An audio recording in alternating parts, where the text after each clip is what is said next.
At 8:17 on a cold Monday morning in Manhattan, 44-year-old Naomi Ellis walked into the glass tower of Harrington and Vale Capital, with rain still shining on the shoulders of her navy coat and a leather folder held gently against her chest.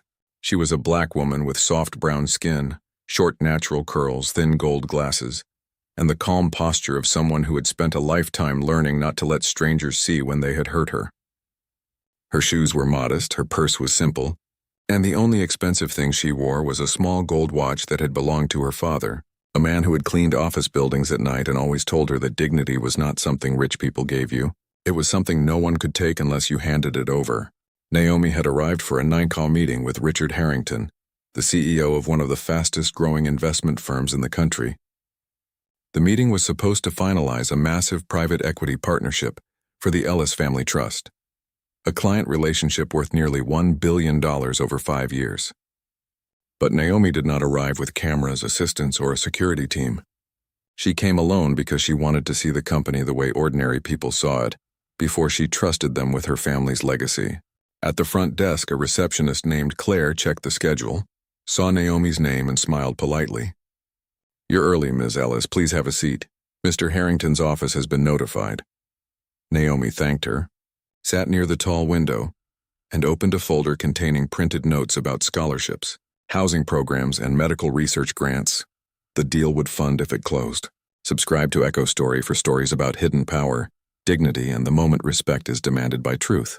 Naomi looked at the city outside, touched her father's watch, and whispered, "Dad, I hope I chose the right people." She did not know that inside the same building, a man who thought wealth always announced itself loudly was about to make a mistake that would cost him more than money. Richard Harrington was 58 years old, tall, silver-haired, and known in financial circles for smiling on magazine covers while terrifying employees behind closed doors. He had built Harrington and Vale Capital into a powerful firm by selling confidence to billionaires, pension funds, and family offices, but inside the company, people knew his confidence often turned into cruelty when someone did not look useful to him. He loved tailored suits, private clubs, and clients who arrived in black cars with assistants carrying tablets. He believed that status had a smell, a sound, a kind of expensive impatience, and anyone who did not carry it was probably not worth his time. Over the years, complaints had quietly followed him. A black analyst said Richard ignored her ideas until a white colleague repeated them. A Latina vendor said he made her wait in the lobby for 3 hours and then called her the catering woman. A young Asian associate said he was told to soften his accent before speaking to clients. None of those complaints had changed anything because Richard brought in revenue, and revenue had a way of making cowardly people call abuse leadership. That morning, Richard's assistant, Matthew Lane, entered his office and said, "Naomi Ellis is downstairs." Richard barely looked up from his phone. "The trust representative?" Matthew nodded. "Yes, she checked in early." Richard walked to the internal lobby camera on his screen and saw Naomi sitting quietly by the window, alone, in a plain coat, with a worn folder on her lap. His eyes narrowed. "That's her?" Matthew hesitated. "That's the name on the appointment." Richard gave a thin laugh. "She doesn't look like a billion-dollar client. She looks like someone asking for a community grant."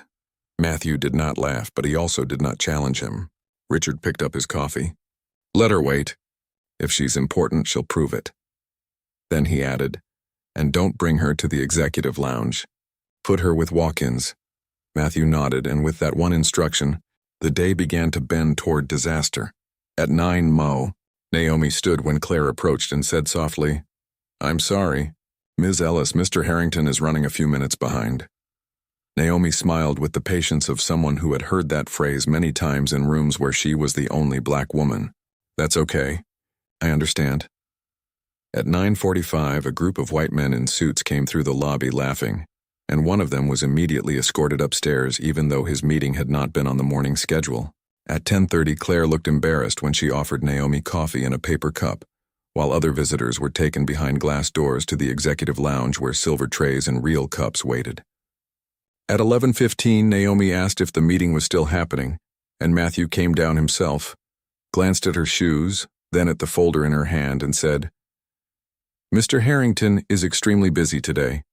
Are you sure you're the correct person for this meeting?" Naomi felt the words land exactly where they were meant to land. She kept her voice steady. "Yes, my name is Naomi Ellis. I'm here for the Ellis Family Trust." Matthew smiled in a way that was not kind. "Of course. We just usually deal with senior representatives on accounts of this size." People in the lobby turned their heads. A young black intern near the elevator froze, hearing the insult hidden inside polite language. Then Matthew made it worse. He pointed toward a side hallway and said, "Community partnership applicants usually wait near conference room C." Maybe there was confusion. Naomi looked at the hallway where vendors, messengers, and temporary staff were being asked to stand because there were not enough chairs. Her fingers tightened around her father's watch. "There is no confusion," she said. "I have a confirmed meeting with the CEO." Matthew's smile disappeared. He went upstairs without apologizing. At noon, Naomi was still there. Her phone buzzed with messages from her legal counsel, her board chair, and her nephew, asking if everything was okay. She typed back only, "I am observing." By 1:20, 5 hours after she had entered the building, Richard finally walked through the lobby with two executives beside him. He saw Naomi stand and looked almost annoyed that she had waited. "Ms. Ellis," he said loudly enough for others to hear, "I admire persistence, but our firm is not the right place for small funding requests." The lobby went silent. Naomi looked at him, and for the first time that day she stopped trying to make him comfortable. Before Naomi could answer, an elderly black security supervisor named Samuel Price stepped closer from his post near the turnstiles. Samuel was 63, a former Marine with tired eyes and a deep sense of fairness that had cost him promotions, but never his self-respect. He had watched Naomi sit for hours without complaint. He had watched wealthy visitors step around her as if she were furniture. He had heard Matthew question whether she belonged, and now he had heard the CEO speak to her like she was begging for charity. Samuel did not block Richard, but he stood close enough to make the room understand someone was witnessing. "Mr. Harrington," Samuel said calmly, "Ms. Ellis has been waiting since before 9. Richard turned on him sharply. "Samuel, this is not your concern." Samuel's face did not change. "Respectfully, sir, when someone is treated this way in my lobby, it becomes my concern." Richard's jaw tightened. "Your lobby?" The executives beside him looked uncomfortable, but neither spoke. Naomi raised one hand gently toward Samuel, not to silence him, but to protect him. She knew what happened to workers who challenged powerful men in public. "Thank you, Mr. Price," she said. Then she turned to Richard. "I came for a scheduled meeting. Your office confirmed it. I waited 5 hours. Your assistant questioned whether I was senior enough to be here. He tried to send me to a vendor hallway. And now you've suggested in front of your employees and visitors that I came asking for a small funding request." Richard gave a short laugh. "Ms. Ellis, you're taking this personally." Naomi's eyes became cold. "No, I'm taking it accurately." A few people in the lobby lowered their phones, pretending they were not recording. Richard stepped closer and said quietly, "You should be careful how you speak in this building." Naomi opened her leather folder, removed one printed page, and held it at her side. "And you should be careful who you make wait." The first person to openly record was the young intern near the elevator, a 22-year-old named Tiana Brooks who had spent the morning delivering files and being ignored by executives who never learned her name. Tiana lifted her phone because she recognized the pattern, the polite insult, the public correction, the way everyone expected the black woman to stay calm enough for them to survive what they had done to her. Then another visitor recorded. Then a courier who had been sitting near the entrance started recording too. Claire at the reception desk looked terrified, but when she glanced at the visitor management screen, her face changed. Naomi's name was not listed as a community applicant. It was marked in bold letters: Strategic Partner, Ellis Family Trust Executive Meeting, Priority Access. Claire quietly printed the visitor log showing Naomi's check-in time at 8:17. Then printed the appointment confirmation showing the meeting had been approved by Richard's office 3 days earlier. Samuel requested the security footage be preserved, using an internal incident code that automatically locked lobby camera recordings for review. Matthew came back down, saw phones raised, and said, "Recording is not allowed in the lobby." Tiana answered before she could stop herself. "Then maybe don't humiliate clients in the lobby." Richard's face flushed. "Who are you?" Tiana swallowed. Someone who heard everything. Naomi looked at Tiana and something soft passed through her expression. She remembered being that young, standing in rooms where telling the truth could threaten everything. Richard pointed toward security. Samuel, remove anyone recording. Samuel did not move. I can't remove witnesses from a possible discrimination complaint, sir. The word discrimination changed the air. One of the executives beside Richard whispered, "We should move this upstairs." Naomi looked down at her phone as another message arrived from her attorney. Board call in 10 minutes. Do they know who you are yet? Naomi typed back, "Not yet." Then she looked at Richard and said, "Before this goes any further, I want your assistant's notes. Today's visitor logs, the appointment confirmation, and the security footage preserved." Richard's face hardened. "You don't get to demand records from my company." Naomi slid the printed page back into her folder and said, "Actually, under the draft agreement your firm already signed last week, I do."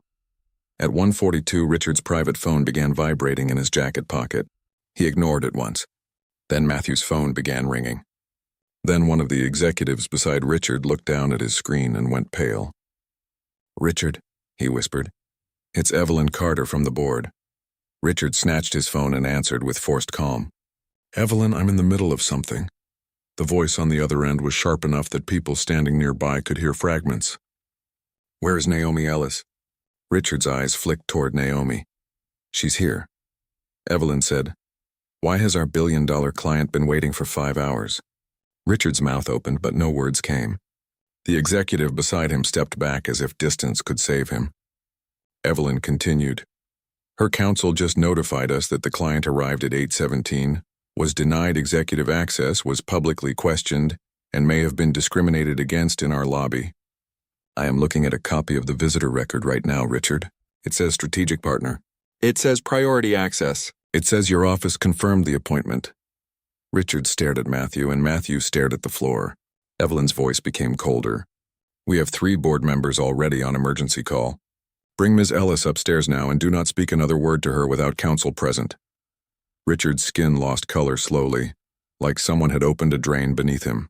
He looked at Naomi again, truly looked at her for the first time, not as a woman in a modest coat, not as an inconvenience, not as someone who needed to prove she belonged, but as the person whose signature controlled the largest client relationship his firm had ever pursued.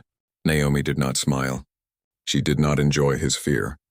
She only looked tired. "Ms. Ellis," Richard said, his voice suddenly thinner, "there appears to have been a misunderstanding."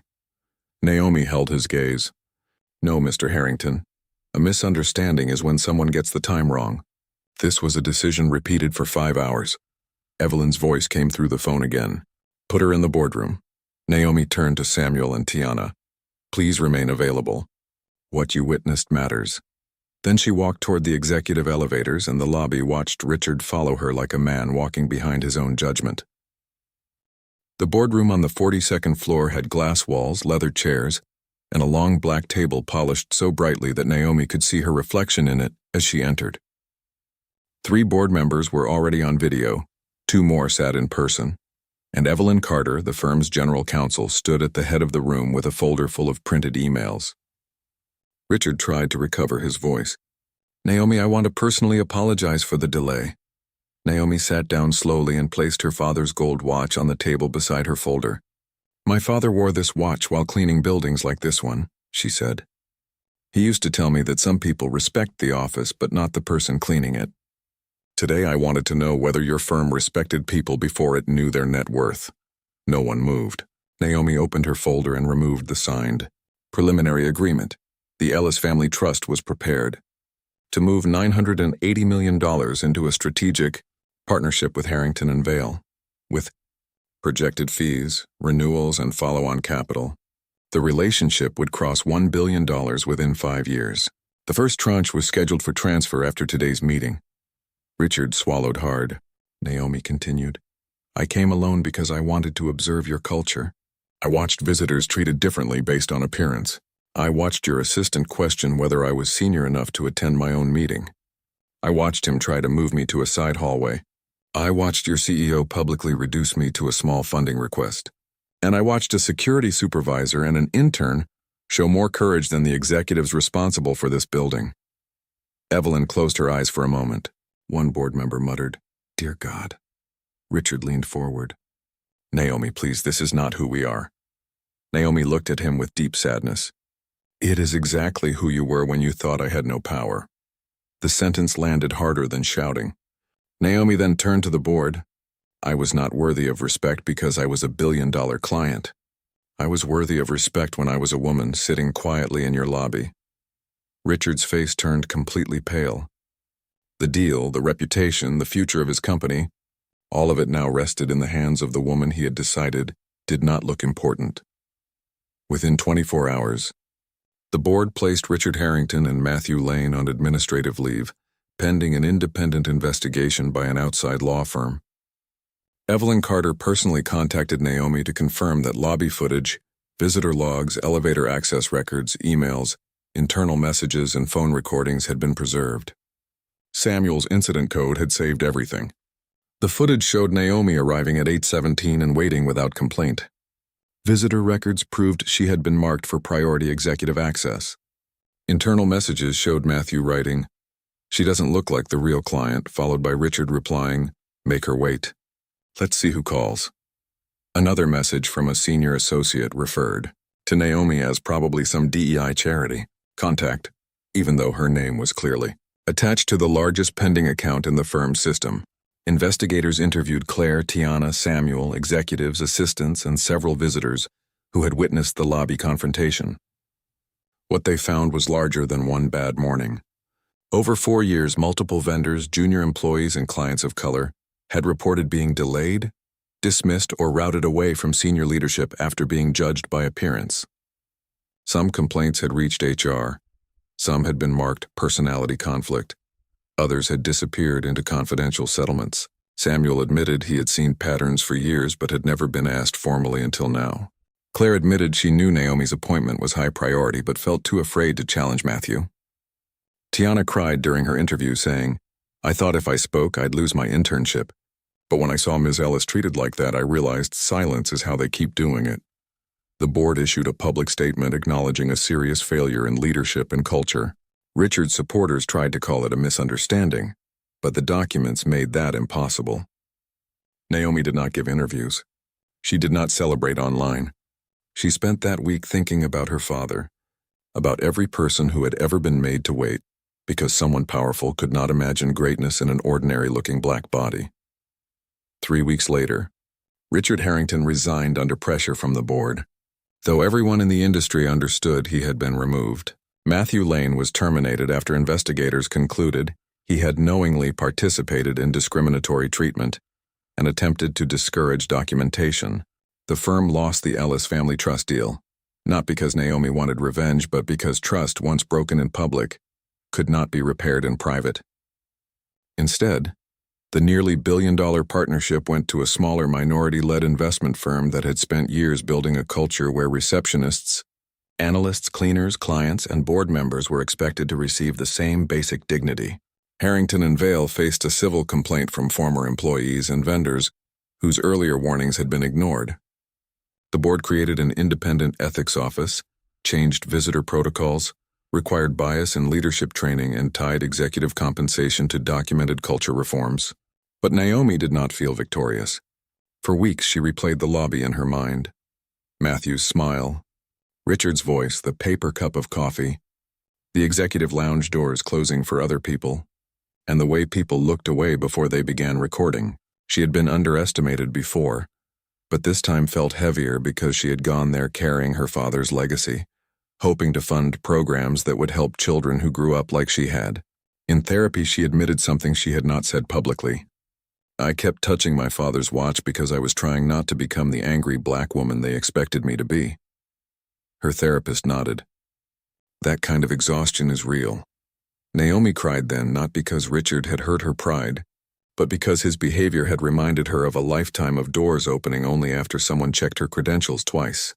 Justice had come, but it had not erased the 5 hours she sat in that lobby, swallowing humiliation so carefully that no one could accuse her of being angry.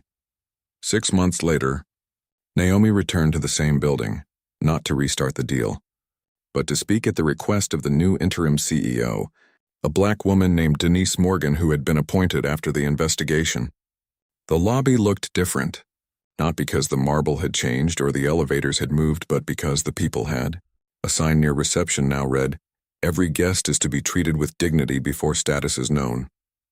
Claire, still at the front desk and now promoted to guest relations manager, greeted Naomi by name with warmth and respect. Samuel stood near the turnstiles, no longer just a security supervisor, but the firm's new director of workplace safety and ethics. Tiana had been offered a full-time analyst position after graduation. As Naomi waited near the same window, she saw a young black woman in a thrift store blazer approach the desk nervously for an internship interview. A senior manager walking by paused, smiled, and said, "Welcome. We're glad you're here."